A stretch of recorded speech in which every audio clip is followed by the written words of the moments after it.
1. OT3, the Wall of Fire. Psychological dangers. Cognitive dissonance and psychological strain. OT3 introduces the Xenu story, a central, secretive doctrine in Scientology. The person is exposed to ideas of mass genocide, extraterrestrial rulers, and body thetans, BTs, that allegedly cling to the individual.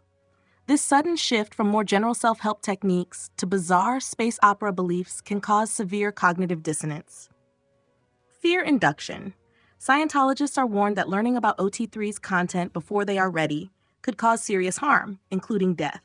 This kind of psychological suggestion primes individuals for extreme anxiety, as they are constantly worried about doing something wrong or encountering dangerous truths.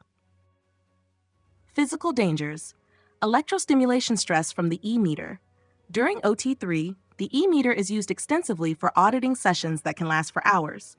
Although the current passed through the body is low, around 0.15 to 1.5 milliamps, with 5 volts or less, prolonged exposure can still have physical effects. Continuous low-level electrostimulation, especially over multiple sessions, could cause localized nerve irritation, muscle fatigue, and discomfort in the hands and arms. Muscle tension and physical fatigue. The repetitive commands given in auditing sessions, such as look at the incident again or find the earliest moment you felt that way, can lead to intense mental and emotional strain. This stress often manifests physically through tension headaches, muscle pain, and fatigue. 2. OT-VII, solo knots. Psychological dangers. Isolation and obsession. On OT-VII, practitioners perform solo auditing, where they use the E-meter on themselves. This involves obsessively identifying and exorcising thousands of BTs, spiritual entities, over potentially years of daily practice. The intense focus on purging these invisible spirits can lead to paranoia, obsessive-compulsive behaviors, and deepening isolation from friends and family, as the individual spends hours daily in this practice. Mental breakdowns. Solo auditing can continue for 5 hours a day, and practitioners often experience feelings of paranoia, anxiety, and identity confusion as they are told their personal problems stem from external spiritual entities rather than psychological causes. This process can erode a person's mental stability, leading to depression, dissociation, or emotional breakdowns. Physical dangers. Prolonged exposure to E-meter's low-voltage current, OT-VII's daily use of the E-meter, often for years, could lead to prolonged exposure to electrical stimulation. Even though the voltage is low, continual daily exposure for long durations can fatigue the nervous system. While the E-meter's voltage 5 volts and frequency 0.071 to 7.1 Hz are low, long sessions could have cumulative effects on nerve and brain function. Physical exhaustion and sensory overload. Commands during OT-VII can be repetitive and disorienting, such as is there a BT present or get in communication with the BT. The continuous focus on detecting spiritual entities can contribute to mental fatigue, which in turn causes headaches, muscle tension, and overall exhaustion from the prolonged concentration and stress. Out of the three, the OT3, OT-VII, and the Rehabilitation Project Force, RPF, the RPF, Rehabilitation Project Force, is considered the worst in terms of both physical and psychological damage. Here's why. Psychological damage. The RPF is by far the most psychologically intense and destructive. Unlike OT3 and OT-VII, where individuals at least voluntarily pursue spiritual goals, however misguided they may be, the RPF is essentially a punitive and coercive program for individuals deemed to have failed or committed infractions within Scientology. Severe mental strain. The RPF involves constant emotional pressure, where members undergo interrogative auditing, often with repetitive and degrading commands such as, "What are your crimes?" or "What have you withheld?" This constant probing fosters deep feelings of guilt, shame, and paranoia, leading to emotional breakdowns. Isolation and social deprivation.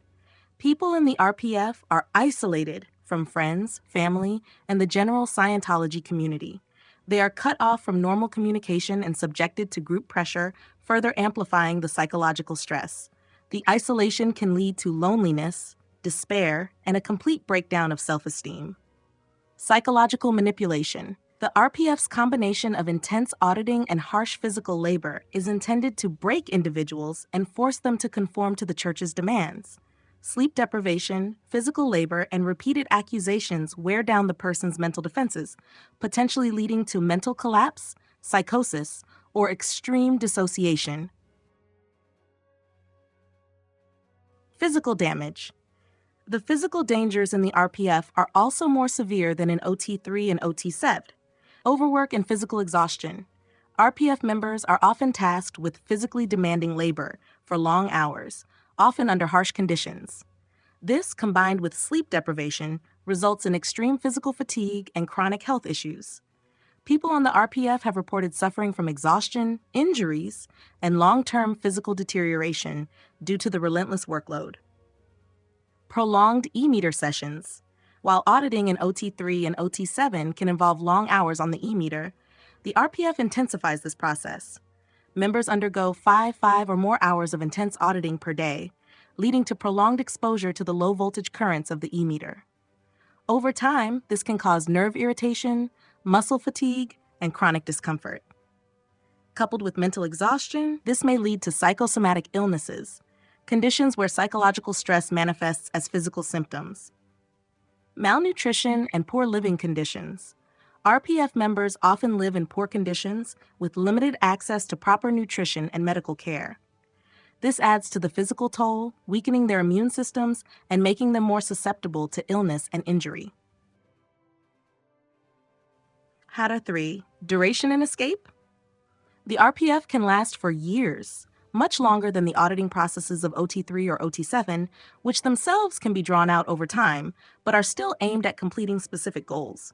In contrast, the RPF has no definite end date, and individuals remain there until their superiors deem them rehabilitated.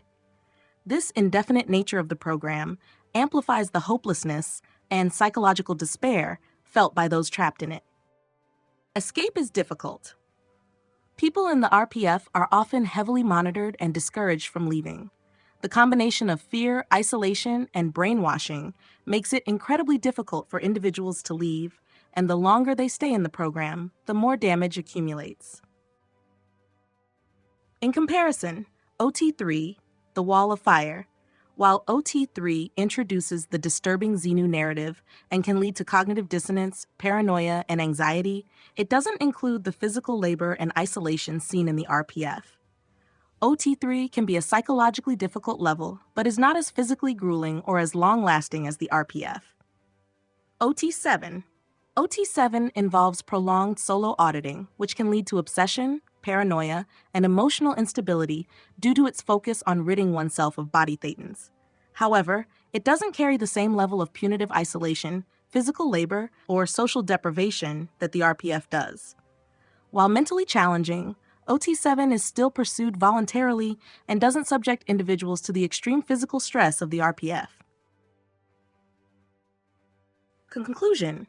The RPF is the worst out of the three due to the combination of intense psychological manipulation, physical overwork, sleep deprivation, and isolation, which can lead to both mental breakdowns and physical deterioration.